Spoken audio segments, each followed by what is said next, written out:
Halo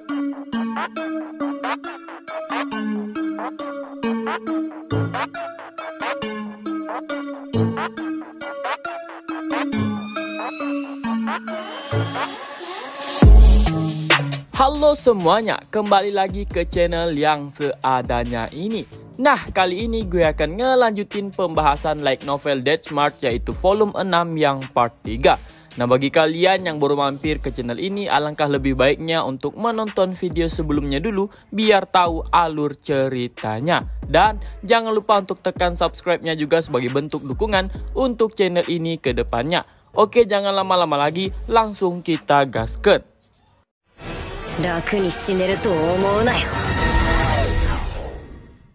Nah, sebelum masuk ke pembahasan, gue akan ngejelasin sedikit tentang musuh utama di Death March, yaitu Demon God. Demon God ini adalah seorang pria yang kalau rasnya itu berbentuk dewa ya. Bukan berbentuk sih, memang ras dewa gitu. Demon God adalah penjahat utama dari seri dan satu dari dunia paralel lain.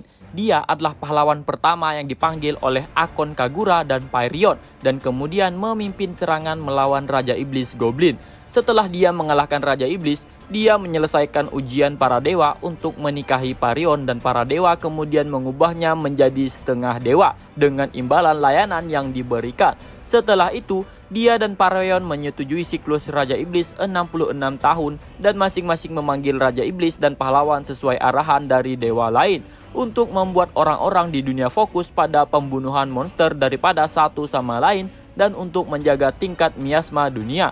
Dicek, dia juga menemukan gaya klasik sihir dan magic item untuk memberi orang kekuatan untuk bertarung dan juga membuat labirin untuk mengumpulkan dan menggunakan miasma.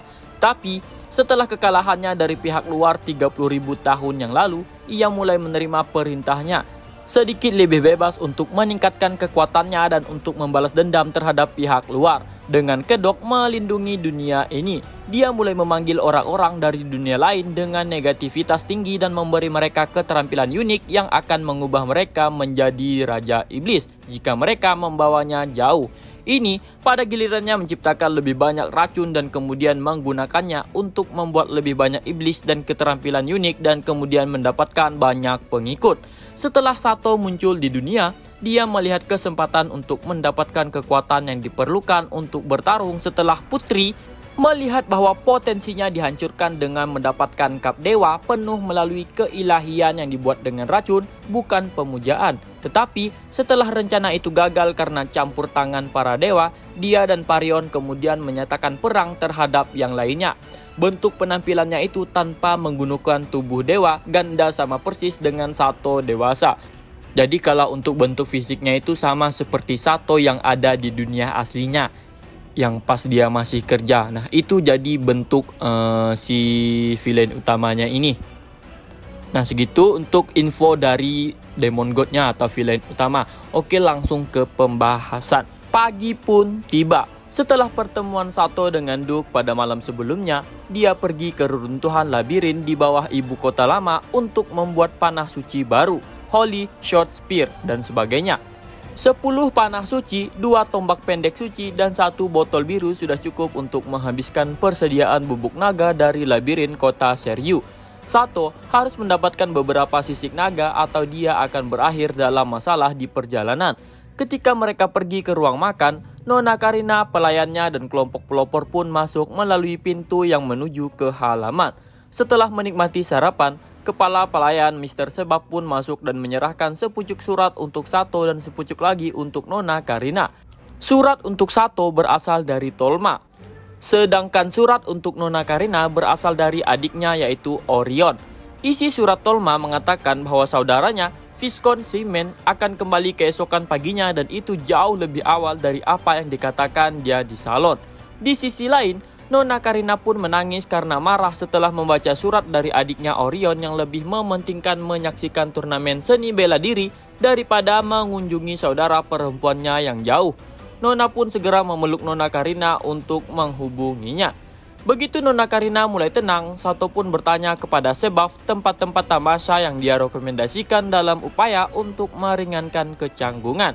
Sebaf pun menyarankan untuk mengunjungi stadion tempat babak kedua penyisihan turnamen seni bela diri diadakan.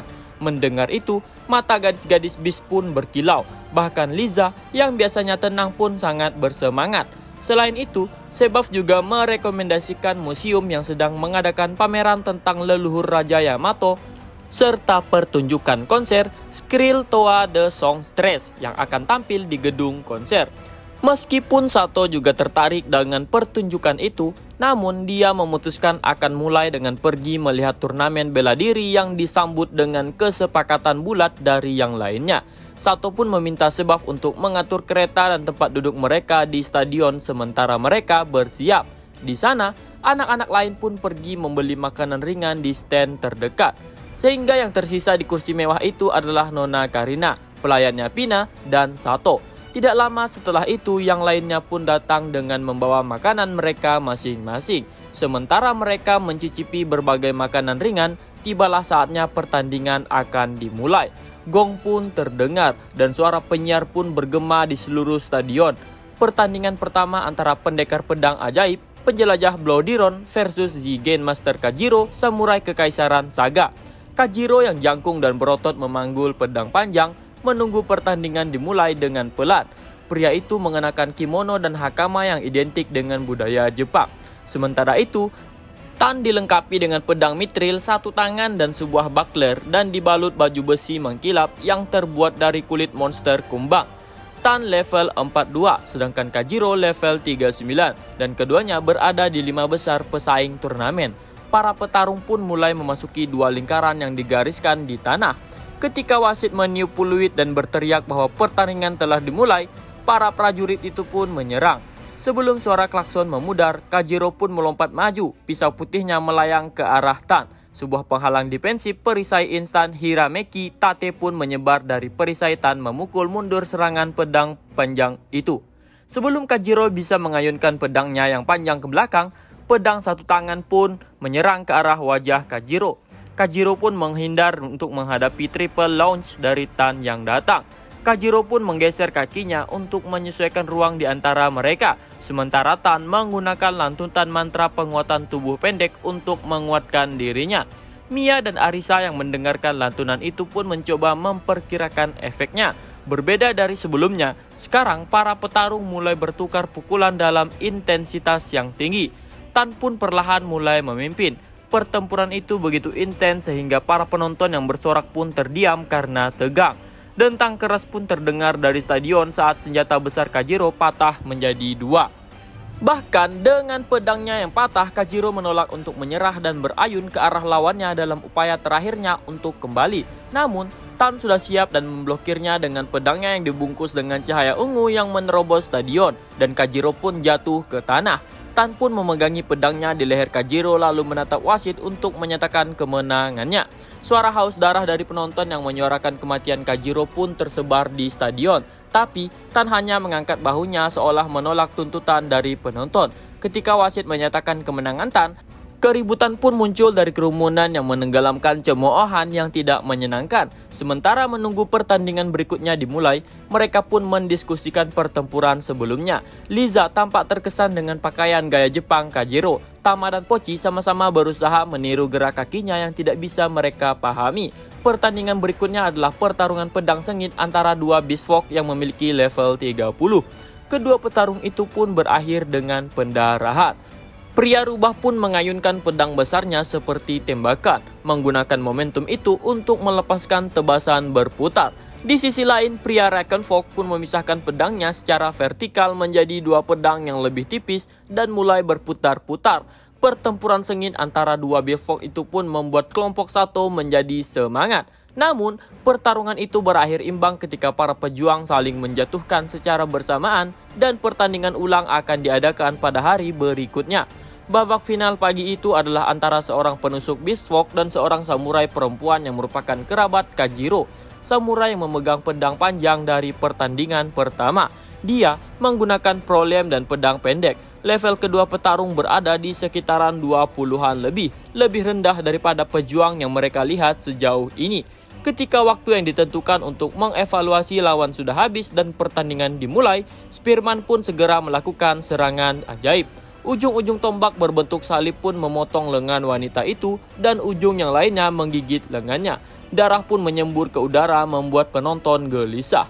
Dalam sistem dunia itu, kehilangan darah dapat menyebabkan kerusakan terus-menerus. HP dan staminanya samurai itu pun terus berkurang seiring berjalannya waktu. Menyaksikan itu, Liza, Tama, dan Pochi pun mulai ketakutan. Sato pun memerintahkan Arisa untuk memberikan sihir Comfield pada Liza, Tama, dan Pochi. Tanpa membuat keributan, sihir itu pun dengan cepat meredakan kepanikan gadis-gadis Beast Folk itu. Kemudian Sato pun menangkap mereka sebelum mereka pingsan dan membawa mereka untuk beristirahat di sofa. Saat Nona Karina bertanya penyebab kepanikan mereka, Sato pun menjelaskan bahwa itu disebabkan oleh cemoohan penonton yang mengingatkan mereka akan trauma kerusuhan di kota Seryu yang hampir membuat mereka bertiga terbunuh. Kemudian, Sato pun menenangkan mereka bertiga yang diikuti oleh yang lainnya. Gadis-gadis Beast Folk pun tersenyum dan mulai kembali ke tempat duduk mereka. Namun, teriakan bunuh dia masih menderu melalui stadion. Ketika itu, Sato pun melihat petarung pria itu berdiri di atas wanita samurai yang penuh darah dengan tomboknya terangkat. Dia pun mencoba menikamnya sebagai jawaban atas permintaan penonton. Wanita itu masih memegang pedang pendeknya yang patah. Sehingga dari sudut pandang wasit itu berarti pertarungan masih berlangsung secara teknis. Wanita itu pun berguling untuk menghindari tombak beberapa kali. Tapi akhirnya si Spearman pun menjebak lengan yang memegang pedang pendek di bawah kakinya yang membuatnya tidak berdaya. Saat melihat si Spearman bergumam seolah-olah dia kehilangan akal sehatnya, Sato pun menggunakan keterampilan amplifikasinya untuk mencoba mengembalikan pria itu ke akal sehatnya. Terguncang oleh suara Sato, pria itu pun menggeser tombaknya ke samping dan berhenti tepat di leher wanita itu. Segera setelah kemenangannya diumumkan, pria itu pun berlutut. Staf medis pun datang untuk membantu wanita samurai dan membawanya keluar lapangan. Karena suasananya menjadi semakin tidak kondusif, Sato pun mengajak yang lainnya untuk pulang. Dengan demikian, mereka semua pun menuju kereta. Di sepanjang jalan, Sato pun memeriksa peta untuk memastikan bahwa orang-orang Adipati telah mengepung tanah Bobino, tempat para anggota sayap kebebasan bersembunyi, maksudnya Wings of Freedom, dan pasukan elit penjaga kekaisaran yang merupakan pasukan pribadinya. Duke telah menempati janjinya dari malam sebelumnya dan mengirim pasukannya keesokan hari. Ketika mereka kembali ke rumah Count Wargok, Sato pun mencoba menghibur gadis-gadis Beast Folk dengan menyiapkan steak hamburg atas permintaan mereka dan menikmatinya bersama yang lainnya. Pada akhirnya, semua orang kecuali Mia makan terlalu banyak pun terjatuh di lantai sambil mengerang kekenyangan. Sato pun memanggil Mia dan mengajaknya pergi memeriksa toko sihir kuartal aristokrat. Ketika Sato memasuki toko dengan bersemangat, tiba-tiba dia bertemu dengan Tolma di sana yang sedang ngobrol dengan manajer toko. Manajer toko itu adalah seorang pria besar berotot dengan wajah yang muram. Dia pun memperkenalkan dirinya sebagai Kikinu yang lahir di kerajaan kecil di timur. Sato pun memperkenalkan dirinya juga sebagai Sato Pendragon, seorang kesatria keturunan turun-temurun. Saat ditanya tujuannya datang ke sana, Sato pun mengatakan bahwa dia ingin mencari buku mantra tingkat menengah atau lebih tinggi untuk Mia. Setelah mengobrol dengan ramah dengan Tuan Kikinu untuk sementara waktu, Sato pun menyuruhnya untuk menunjukkan barisan gulungan dan buku mantranya. Setelah Sato mengumpulkan sejumlah barang yang dia inginkan, dia pun memutuskan untuk menyelesaikan pembayarannya di sana. Setelah mereka menyelesaikan urusan mereka di toko sihir, Tolma pun membimbing mereka ke toko sihir lainnya di pusat kota sambil berkeliling untuk menunjukkan kepada mereka pemandangan tersembunyi. Mereka pun menyusuri lorong-lorong belakang yang aneh, mengikuti jalan setapak yang membawa mereka ke sebidang tanah aneh di antara dua bangunan. Tiba-tiba, Sato merasakan perasaan aneh dan melirik ke radar di sudut pandangnya. Dia pun mengetahui bahwa tempat itu adalah area peta yang berbeda. Sato pun menggunakan keterampilan pencariannya di petanya, dia tidak melihat adanya bermusuhan. Tolma pun telah berjalan maju melewati ilalang dan melambaikan tangannya kepada mereka. Sato pun melihat satu rumah di antara tanaman hijau. Tolma menjelaskan bahwa itu adalah salah satu toko terbaik di kota itu. Dengan mengabaikan tanda kloset di pintu, Tolma pun berjalan masuk seolah-olah tempat itu miliknya sendiri. Setelah beberapa saat, suara tabrakan dan derit kesedihan dari Tolma yang diikuti oleh belasan marah dari seseorang laki tua pun terdengar. Tolma pun berbalik untuk memperkenalkan mereka. Pemilik toko memiliki topi hijau seperti baju tidur, wajah keriput, telinga runcing dan kulit keabu-abuan dengan mata perak. Menurut informasi pada layar AR yang muncul di sebelahnya, pria itu adalah salah satu ras peri yang disebut Spriggan. Spriggan adalah spirit penimbun harta karun. Lonceng senyap dari bolenan yang tergantung di ikat pinggang Sato, penjaga toko Spriggan pun mengangguk dengan bijak. Lalu, dia memperhatikan Mia yang bersembunyi di belakang Sato.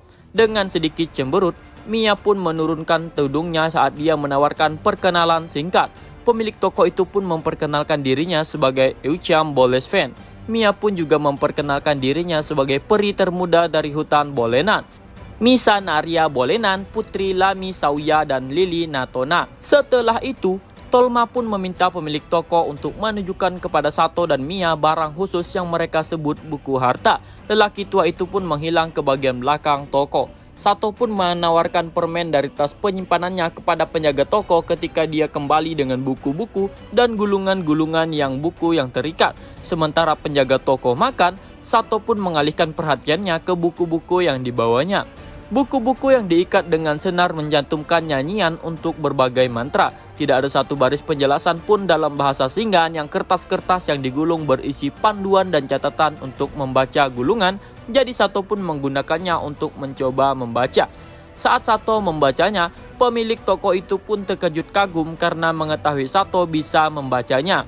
Dia menjelaskan bahwa seorang penyihir keliling telah meninggal gulungan itu bersamanya dan memintanya untuk memberikan kepada orang pertama yang bisa membacanya. Berkat antusiasme Sato, penjaga toko tua itu pun setuju untuk menjual 4 gulungan kepadanya. Masing-masing dari mereka adalah mantra sihir ruang Clairvoyance dan Clear Audience, mantra sihir praktis Citroke, dan mantra sihir cahaya Illusion. Karena Tolma masih ingin mengobrol dengan penjaga toko, jadi Sato dan Mia pun memutuskan untuk pergi. Mengikuti instruksi penjaga toko, mereka pun berjalan langsung dari pintu dan keluar gang di dekat jalan utama. Ketika Sato mencari Tolma dan Mr. Eucham, dia menemukan bahwa toko itu sebenarnya terletak agak jauh di hutan berkeliaran. Hutan berkeliaran adalah mantra sihir roh yang membentuk penghalang untuk melindungi toko. Jika seseorang melanjutkan ke arah manapun kecuali jalur yang benar, mereka akan keluar di area yang berbeda seperti yang baru saja mereka alami. Dalam perjalanan pulang, mereka melewati ruang konser tempat Miss Kriltoa, sang songsters tampil. Jadi, Sato memutuskan untuk mampir untuk melihat apakah Mia bisa bertemu dengannya. Namun, wanita tua itu di meja resepsionis menolak dengan tegas. Karena pengaturan pertemuan hanya bisa dilakukan jika seseorang mendapatkan lisensi pertemuan penyanyi dari Adipati. Sikap wanita tua itu pun berubah dengan cepat ketika Mia menurunkan tudungnya dan menyebutkan namanya dengan singkat. Setelah itu, mereka pun dapat bertemu Kriltoa sang songsters tanpa kesulitan apapun lagi. Miss Kriltoa adalah seorang gadis peri muda yang memiliki kemiripan yang mencolok dengan Mia, namun usianya beberapa kali lebih tua daripada Mia. Miss Kriltoa pun bertanya apakah Mia melarikan diri bersama Sato karena Senat Bolenan telah menghubunginya bahwa Mia telah hilang. Karena jawaban Mia yang kaku, Sato pun menjelaskan kronologisnya sebagai pengganti. Ketika Sato selesai menyimpulkan semuanya, masing-masing peri pun mengomentari ceritanya. Ketika mereka bertiga mengobrol, resepsionis sebelumnya pun datang untuk memanggil Nona Kriltoa untuk pergi. Dengan sikap yang enggan untuk berpisah, Miss Kriltoa pun mengambil kotak instrumen dari rak dan menyerahkannya kepada Mia. Setelah ragu sedikit, Mia pun menerima alat musiknya. Sambil melambaikan tangan, Miss Kriltoa meninggalkan kamar. Di kereta dalam perjalanan pulang, Mia memeluk kotak instrumen di dadanya sambil bercerita tentang penyanyi lagu peri pendek yang kehilangan lengannya dalam kecelakaan tragis saat menjelajah di kota labirin Kelly Vera. Sehingga Miss Kriltoa mengabdikan dirinya untuk melatih suara setelah kehilangan lengannya.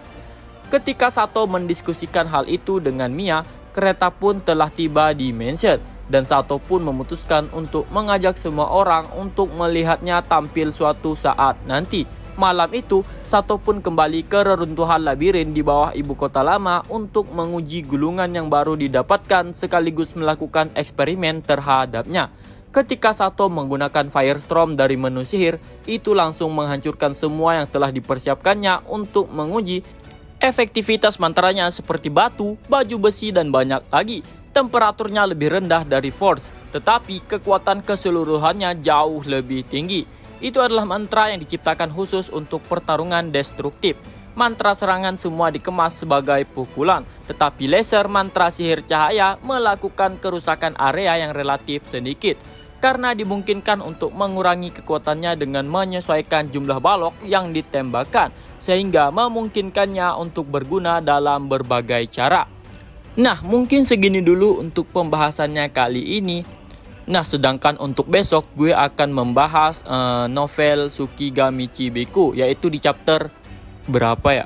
Pokoknya kalau nggak salah itu ada 3 chapter baru yang baru rilis. Nah, jadi itu akan gue bahas besok. Dah, sampai di sini dulu untuk pembahasannya kali ini. Sampai jumpa di video selanjutnya. See you.